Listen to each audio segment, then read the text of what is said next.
Alright,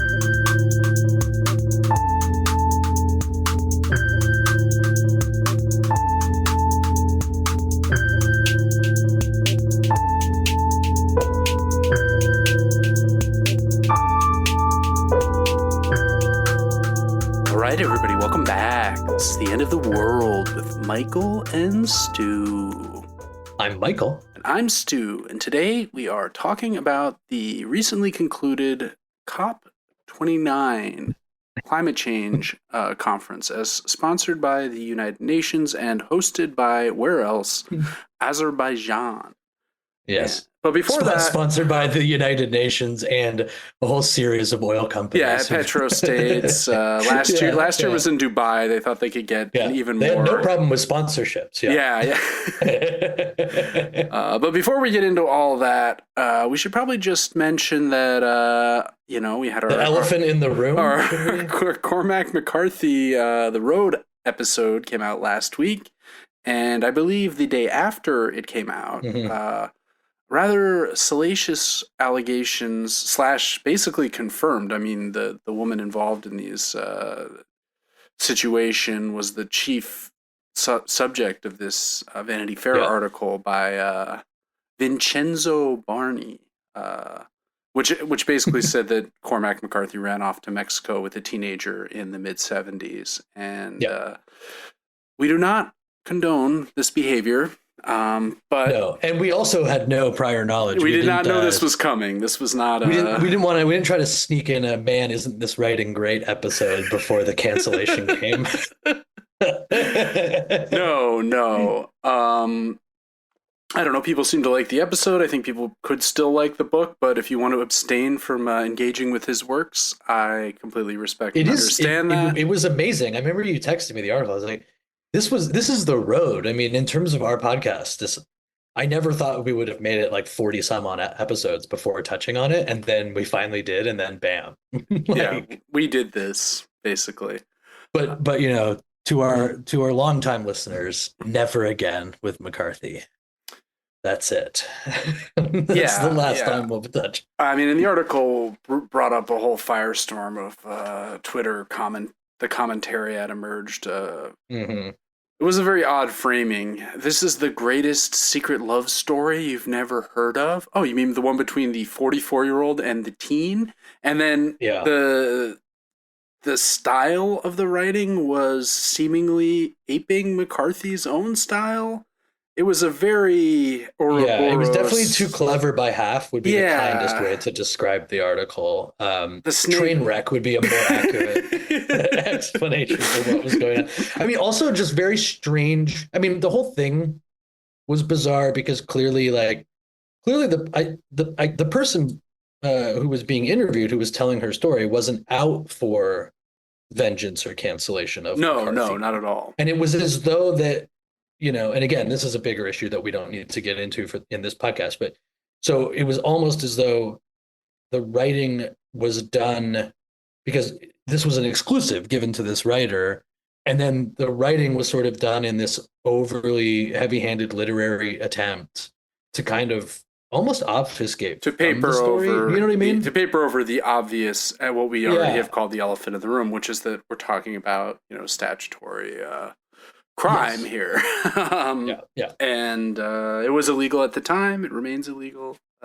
What I want is I want somebody to write in the same style a fiction of these two, the writer and the subject. Yeah. Well, I'm sure that's... Then you might really have something. I'm sure that writer is already hard at work on this for his debut novel.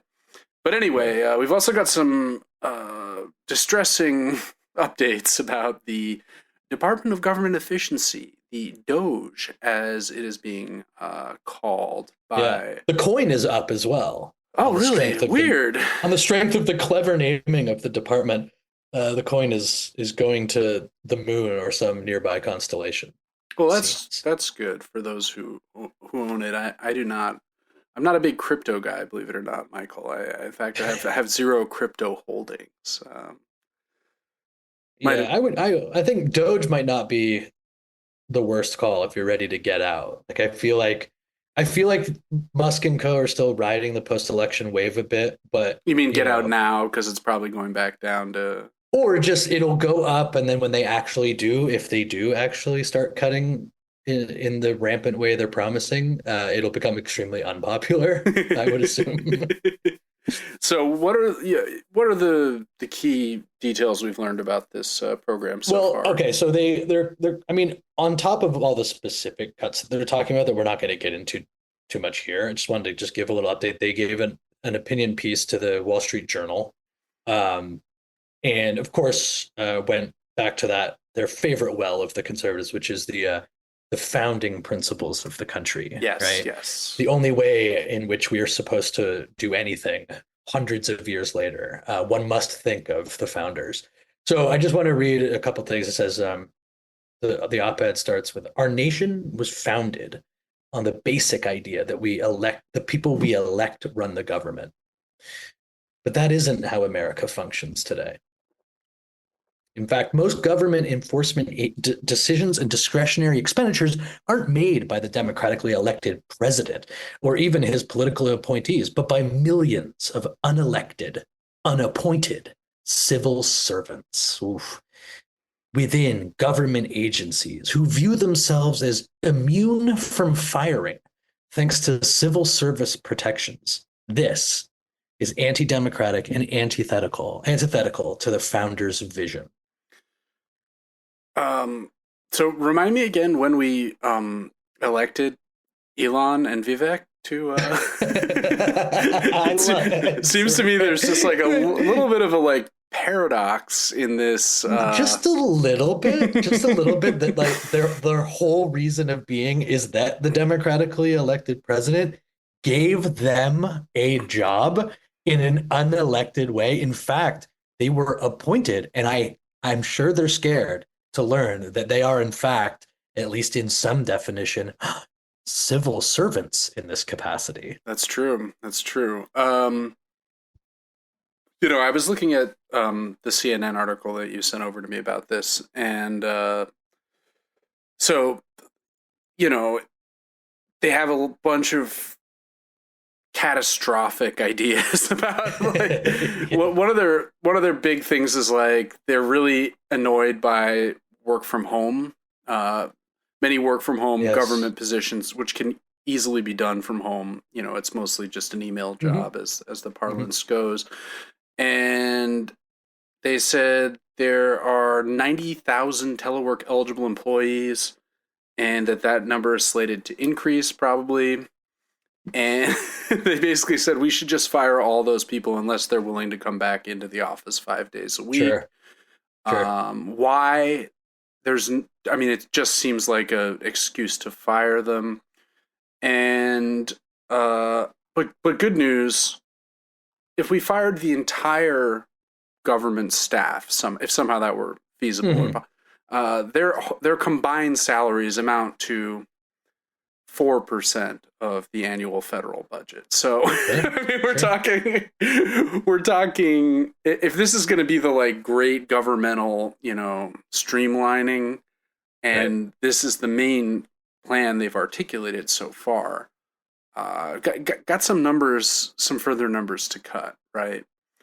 Well, it kind of sums up perfectly the where we stand, right? Is that it seems that in the transition and everything that is likely to follow, it's just one of two disasters, right? One is that truly catastrophic change comes to the very functioning of our government. And again, not to say that there aren't things that definitely need to go away or, complete abuses of funds, obviously. But that's the one option, is that just they actually get their way and they just destroy any sense of functionality. Or we are just in this relentless theater that is designed to create and foment the type of resentment, right, to civil service, the government, that doesn't actually, like you said, that is negligible in terms of its impact on the budget, but Musk can tweet every day like, civil servant John Smith from Nevada ate shit today, lost his job because he won't come into the office. You know what I mean? Like sort of like the libs of TikTok strategy of just finding right. specific people to claim as being somehow emblematic of a systemic issue. Yeah, but I think the one thing that I wanted to point out in that piece, yeah, right, is, I mean, again, the idea that they're annoyed by remote working is so amazing, because great, congratulations, like your life perhaps doesn't necessarily improve by staying at home, unlike millions of people in this country whose actual meager work-life balance in this nightmare system is the only positive that has happened over the last 5 years, right? And they said in the piece, requiring federal employees to come to the office 5 days a week would result in a wave of voluntary terminations that we welcome, just sort of across the board. So they're not looking at the individual people, what function they do. It's just, they would just welcome the termination of these employments.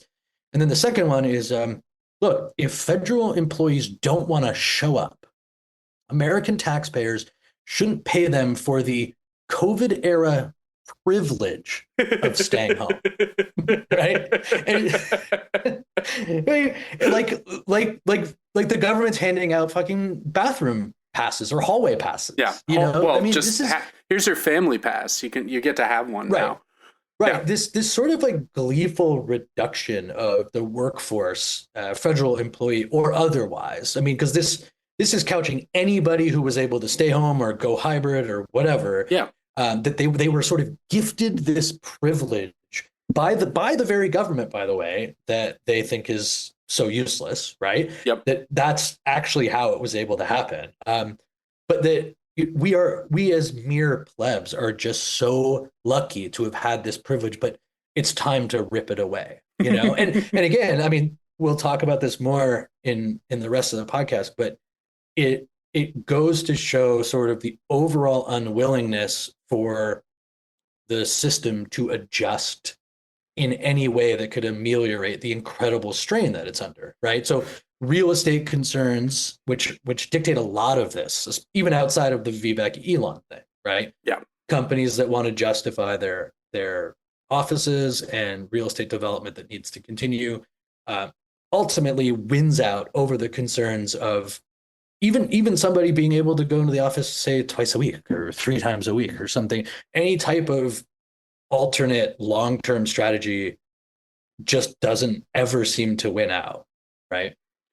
Yeah, no, it seems pointlessly cruel. Another thing I was thinking about, based on just the desire to slash 90% or whatever their most ambitious goal is, it's like, so the meager savings you get, say you fire half the people, you save 2% of the federal budget.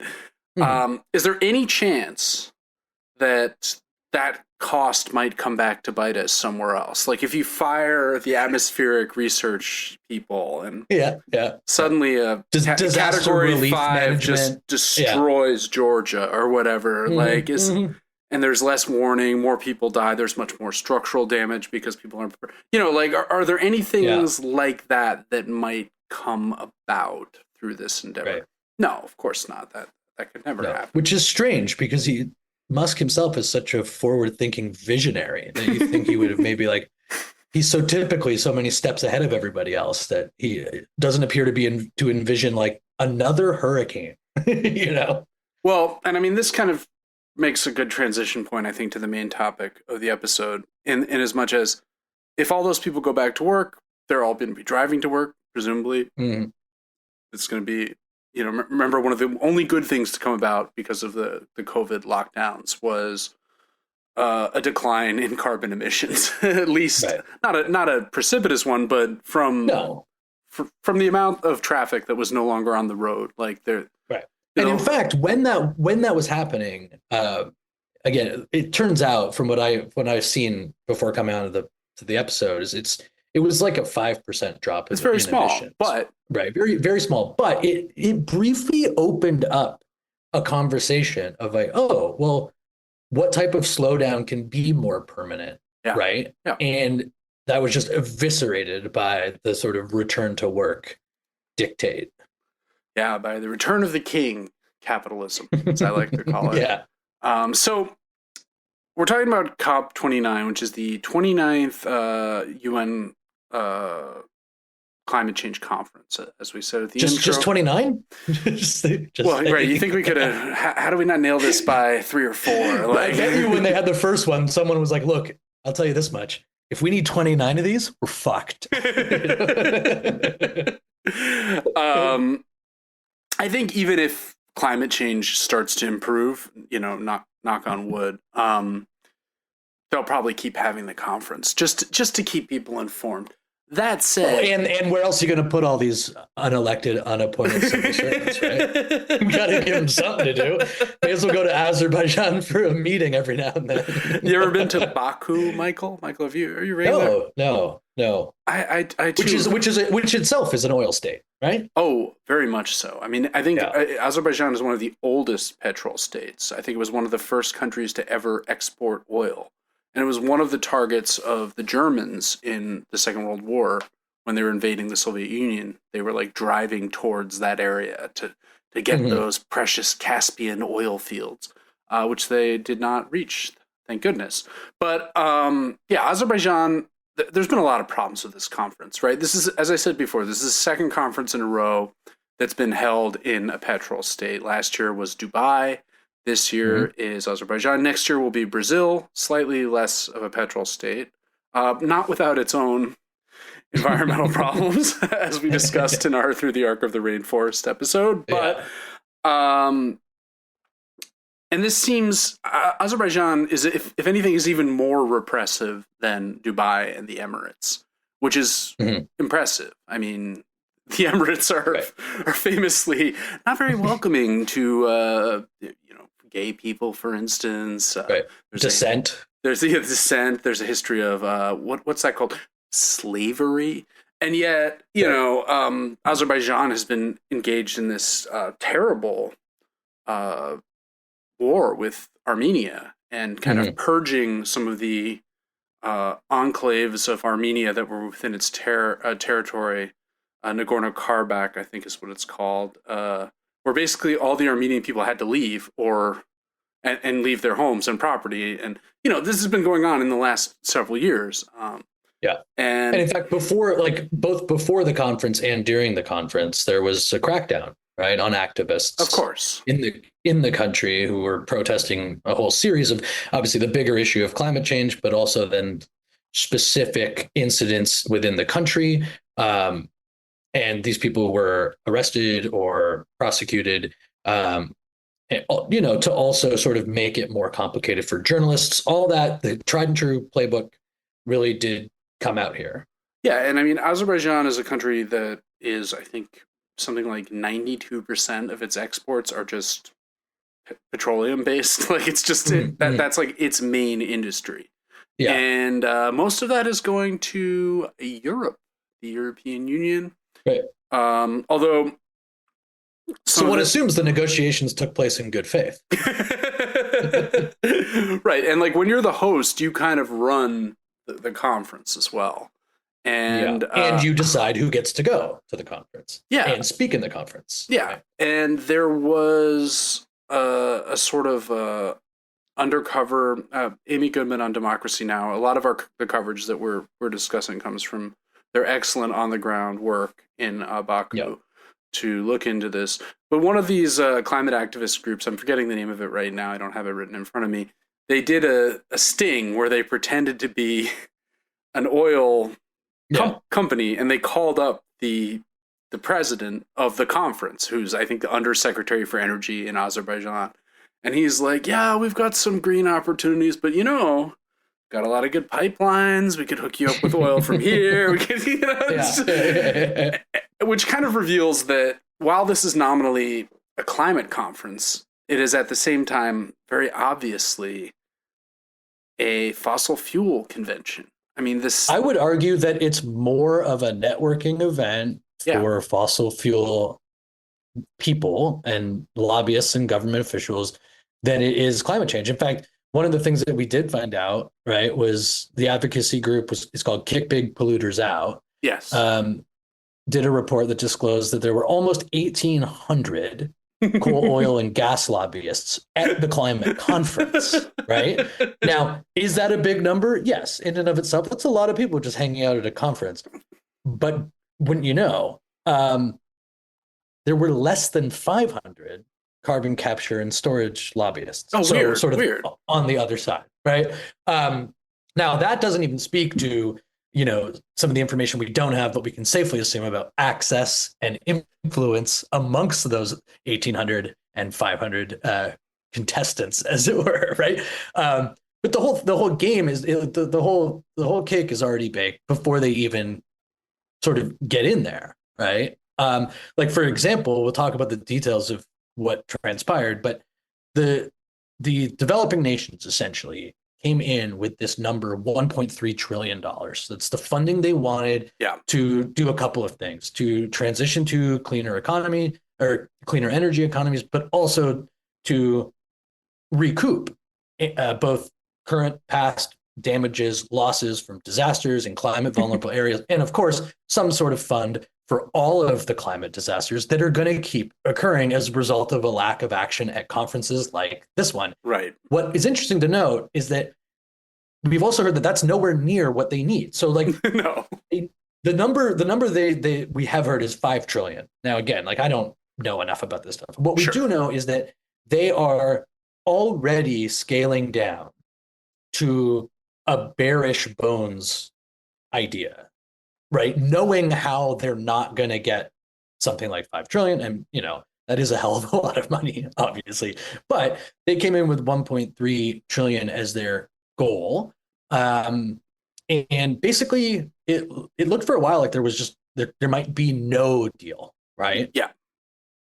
And I mean, even if there is a deal, these climate conferences are famous that there is no enforcement mechanism, right? So, no, right. So let's go back. Let's just to give some context. Why don't you talk a little bit about the Paris Agreement, which kind of is used as a launching off point for all subsequent COPs. Right. So the Paris Agreement is the plan to attempt to limit to attempt to make an effort. The plan to attempt to make an effort to combat climate change, to limit warming to 1.5 degrees Celsius over the rest of the century. Right. So it's even better than that. It's actually a plan to attempt to make an effort to restrict it to 2 degrees, but to really try. Right. Well, to keep it at 1.5. But the whole Paris, like, the whole intergovernmental IPCC, Intergovernmental Panel on Climate Change report is like comparing 2 versus 1.5, and like 1.5 is like, this is pretty bad. 2 is like the fire. It's hot out here. No, it's really actually hot out here. It's like it's like the coastal regions are just flooded by acidic like red tide and all this. It's just and of course, like in all of these exchanges and all these negotiations, you hear just as much about how things like 2 degrees are well on their way and basically unavoidable. Right, and I mean the way it's calculated, it's not like if you have 1 year where it's 1.5 higher, it's like, well, game's over, or 2. It's it's like an average of over 10 or 20 years, right? It's like kind of a floating number, and it has a lot to do with like ocean temperature. I mean, that's one of the biggest components, and the basic problem with this is what I already said. Essentially, even when countries agree to like they agreed to aim for these targets. It's not like if they fail to reach those, there's any penalty, right? Yes. There's no body. The UN does not have like an army that is going to invade France if it doesn't like meet its carbon. In fact, our country, the US, just withdrew from the Paris Agreement. Right. We're not in it anymore, right? Yeah. I mean, Trump got out of it, then Biden put us back in. But I mean, even in these negotiations, that was another topic. Sort of the American delegation is the looming threat of America's imminent re-withdrawal from the re-withdrawal of the Paris Agreement, which is not being followed. I mean, what we do know is that estimates suggest that 1.5 goal is basically curtains, or at least we will reach it far sooner, something Possibly like 10 as soon or as 15 years sooner. possibly as soon as the end of this decade. I've seen Possibly as soon as now. That's the impression I get whenever I hear one of these studies. Every time I read one of the studies, it's like climate change is going to be irreversible in 70 years, 50, 30, 10. It's actually yesterday. Right, and it's not irreversible. It's just it's longer than our lifetimes it will take to reverse it. Right. It's much longer. Right. So what was happening before is that these countries were supposed to be receiving 100 billion per year. Right. And they were looking for 1.3 trillion.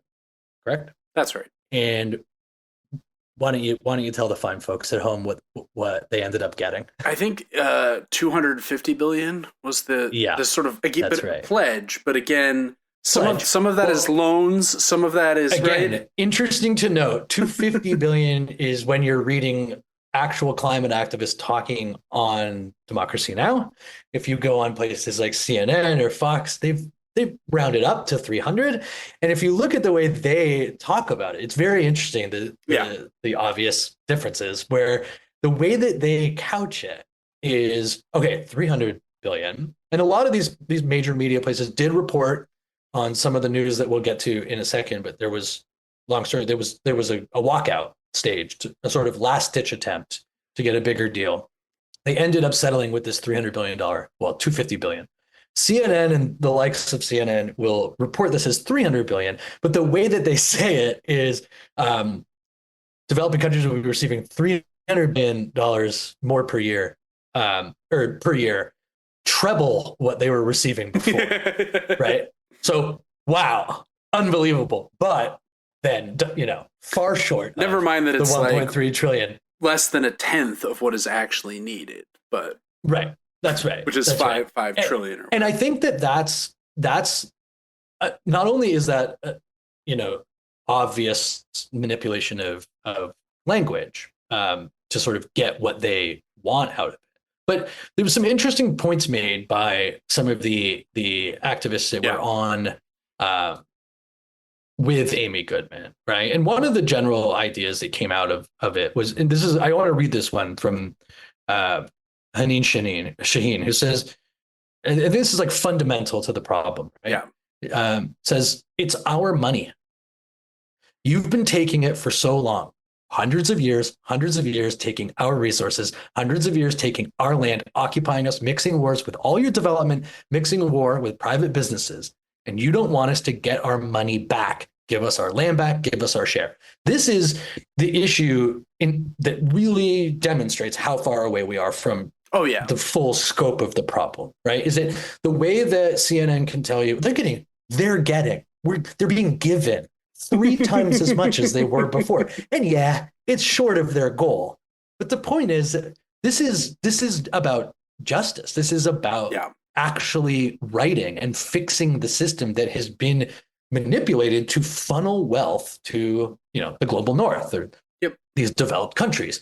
And it is interesting to note that so many of the people in this conference who were fighting for these things, another one was Colin Reese. He says, we are here to demand trillions of dollars of public finance. This is not charity. Yeah. This is a debt, an obligation that the global north owes to the global south. And I find it, not only incredibly noble and impressive, but also, I think, a completely legitimate and I think wise long-term political strategy here. This is how this issue needs to be couched as well. If you're only going to talk about money and you're only going to talk about economy, you're going to leave the environment basically aside, let oil lobbyists run the show, then meeting you at your level, you're just stealing from us.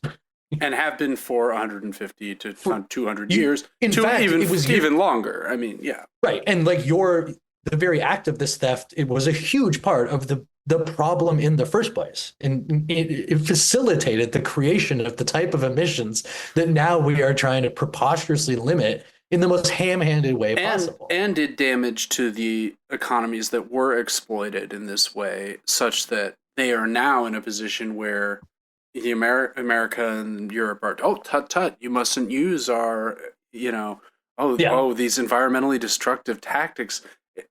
This came up through the Arc of the Rainforest, I believe, where it's like, oh, so it was okay for you guys to steal all of our resources for literally hundreds of years. And right. I just want to finish up this quote because I think it brings us to the next part, which is like, okay, the rich world are now required to provide 250 billion per year, but from 2035. Okay, so if we're looking at the way CNN, et cetera, like to couch this thing, more money than before. Okay, this is the breakdown: 250 billion per year from 2035. That's, by the way, when we are currently projected to hit 1.5 anyway. Yeah. He goes on to say, let's understand what this means. This is a 30% reduction from the 100 billion promised the developing countries once you account for inflation. What they promised the developing countries was 100 billion per year from 2020. So they made that promise 15 years ago and failed to honor it. Now they're making another promise 10 years down the line in 2035. So if you factor in a conservative 5% inflation, that is actually a 70% reduction to the 100 billion. And it's just 20% of what developing countries have asked for. It's actually a slap in the face of developing countries, doesn't get us to where we need to be. Another activist on Democracy Now! Quite simply described it as the worst COP conference in recent memory, if you're wondering how much progress we've made. Yeah, it's terrible. And one thing I noticed in watching a lot of the Democracy Now! Coverage is, I read the New York Times every day. I don't read everything, but I check in. I look at the front page. I see what's going on. I subscribe to many other informational news podcasts and look at other websites. I've seen very little in the American news media about this conference. And what I realized was, well, of course, but also one of the main things that the protesters are trying to do is to, as we've just been describing, like link the histories of colonialism and exploitation with the climate crisis in ways that are correct, that are just historically, they may be woke, but they're also just historically factual, like many things that are labeled as woke, and in specific, there was a lot of talk about Gaza and about the fact that many countries, even countries like Turkey, as we must now call them, who are nominally in defense of the Palestinians, who raise, or South Africa, who brought the charges at the International Criminal Court that have recently led to arrest warrants being issued for Netanyahu and Yoav Gallant. Trudeau's out for blood. Yeah. Trudeau has admitted that if Netanyahu arrives in Canada, he will be arrested. But even Turkey and South Africa have no energy embargo against Israel. Something like, I forget what percentage, but a very high percentage of the amount of fuel that Israel uses to for instance, fuel its fighter jets comes through Turkey, comes from Azerbaijan and Russia and other places and pipelines. And so they're just kind of saying, like, there's a lot of people that want to stand up and make a big show about, objecting to the ongoing genocide of Palestinians in Gaza and to some extent the West Bank as well.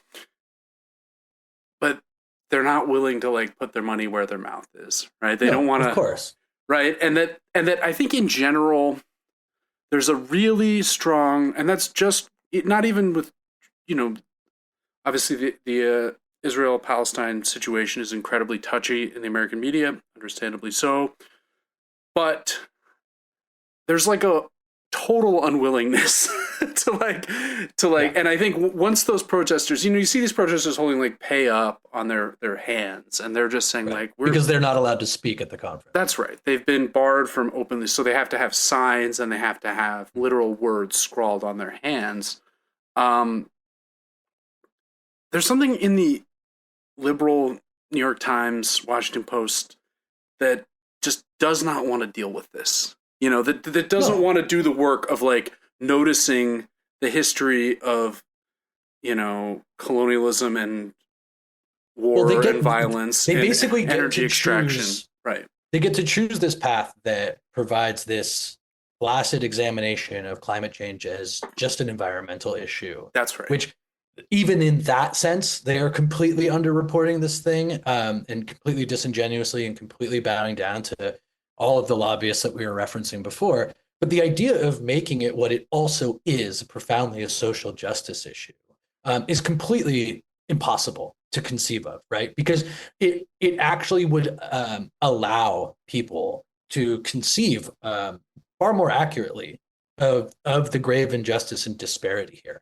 And I think that people don't, the way that it's often couched, and certainly when we were talking about it more in debates, presidential debates, one of the things that the right would always say is like, developing countries are the ones who are emitting so much, and what we're supposed to just sit by while China takes us over with all of their dirty technology, and we have to spend all this money on clean technology. Like, that's not fair. They're like, it's not fair after having, you know, centuries of being able to run. And it's also inaccurate. I mean, China is the leading emitter right now. To lead to is that one of the really fantastic moments in this interview with Amy Goodman was Mohammed A. Dow, who's the founding director of PowerShift Africa, and he just lays out something that I think is very, very important in terms of like, what is the actual balance here, right? So he says, the continent of Africa is home to 18% of the global population,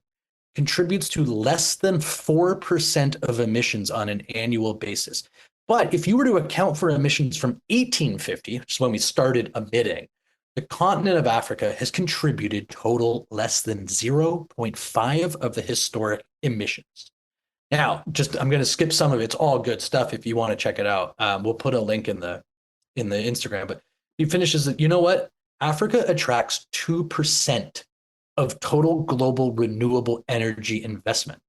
So a continent with 600 million people without electricity, 1 billion people without clean cooking, instead of the rich world providing them the support so we can be able to develop in a climate compatible manner, they continue to hoard that and not sharing the resources, both by way of finance, but also of technology. Yeah. They're not even providing the outlet, right, to do the thing that they're saying like these other places are refusing to do, which is why we have to continue to pollute in the manner that we are. Yeah, which is, on the global scale, insignificant compared to, you know, I think going back to 1850, the United States alone, just the United States, is responsible for 25% of all emissions. Yeah. Which is, I mean, it's not shocking. It's a big country. And what most industrialized, earliest, what continues in these conferences, right, is that those in the developed countries just can continue talking out of their ass about how serious the problem is, while doing absolutely nothing to solve it. You know, there's Ed Miliband, British dude, right? Energy secretary. I just love this line. This is after a deal that is a disaster by any account, right? Any accounting, this is a failure. He calls it, this is a critical 11th hour deal at the 11th hour for the climate. There is much more work to do, though, if we are to keep 1.5 Celsius within reach and prevent climate catastrophe. So it's like you're using the term or the turn of 11th hour of 11th hour. You're acting like it's 2:00 in the afternoon. Yeah, you know what I mean? Like, it's what beautiful. the hell? It's beautiful. Yeah, it is beautiful.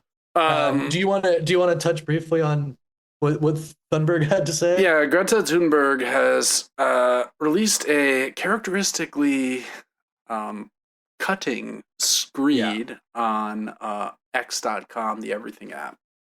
She says, as the COP29 climate meeting is reaching its end, it should not come as a surprise that yet another COP is failing. The current draft is a complete disaster. But even if our expectations are close to non-existent, we must never ever find ourselves reacting to these continuous betrayals with anything but rage. You know, she talks a little bit more about how Azerbaijan is incredibly authoritarian and is a petrostate. She says, all this while oppression, inequalities, wars, and genocides all over the world continue to intensify. Those in power are worsening the destabilization and destruction of our life-supporting ecosystems. We are on track to experience the hottest year ever recorded, with global greenhouse gases reaching an all-time high just last year, which I think is really important to keep in mind. It's like So there's been 30 years of these conferences effectively, and we are now emitting more than ever. Right? It's like we are hitting these new highs. And it Well, just we also had Saudi Arabia weighing in, which yeah. And let's just talk about briefly. They actually, just to give you an idea again of how far away we are from anything one might describe as center. This is from The Guardian. Saudi Arabia also played a highly obstructive role, according to many insiders. Strange. In one extraordinary development, a Saudi official, it's shocking. A Saudi official attempted to alter one key text without full consultation. The petrostate also tried repeatedly to remove references to the transition away from fossil fuels, which was agreed at last year's COP28 summit. Just as a note, like I like the idea he's just going into the document. He's just trying to delete. People are looking at like see his little red cursor comes in. Wait a minute. Yeah, he's like everyone's collaborating, all working from home. Maybe we should also mention that I forget if we said this before, but like COP28, which again was in Dubai, was the first of the 28 COP conferences to acknowledge that a transition away from fossil fuels was needed. I feel like COP one. We should have transition. Right. It took 3 decades to decide that was a goal. Like to throw it into the category of like we are planning to make an attempt to try to have an effort towards transitioning away from fossil fuels, and that lasted a year. And the Saudi delegation was like, "What if we just quietly delete it?" Yeah, it's amazing. Which is funny, of course. I mean, it's sad, but it's funny, of course, because no one's doing it anyway. Like you can write whatever you want in these things because nobody's going to do it. And like you see this, so just to wrap up, like you see this from everything from DOGE, from Trump to Musk and Vivek and all of this shit that is going on through to this type of conference where the idea of environmental conservation, to say nothing of social justice, is an utter farce designed to manage and control popular will while a straight up cash and resource grab is going on in what is soon to be an incredible era of scarcity. Like that just seems, that maybe you're down to this pipe dream that libertarians and others have of some sort of techno solution to all of these problems that I think a lot of people really are just hanging their hat on that at this point, even subconsciously. It's just like, well, hopefully before it's actually over, we figure out a way to like drink salt water and, just stop all Edison 2.0 showed up and figured out how to stop the whole problem is basically, I think, what everyone is using at some level in their mind to like go about their days. But in case that magical moment doesn't happen, it's quite clear that we're talking about just widespread theft of all human resources by this group of people. And so you can write whatever you want. I mean, they may as well. Why not? Just commit to 5 trillion. I mean, no, we didn't meet our targets. Oh, whoops, we forgot to give you that money that we never intended to give you and just nominalize it. And we really didn't notice that they took that fossil fuel transitioning thing out of there, but I guess we're just not going to do that anymore. Yeah, I mean, I feel like we have entered into a new era of no accountability for anything, right?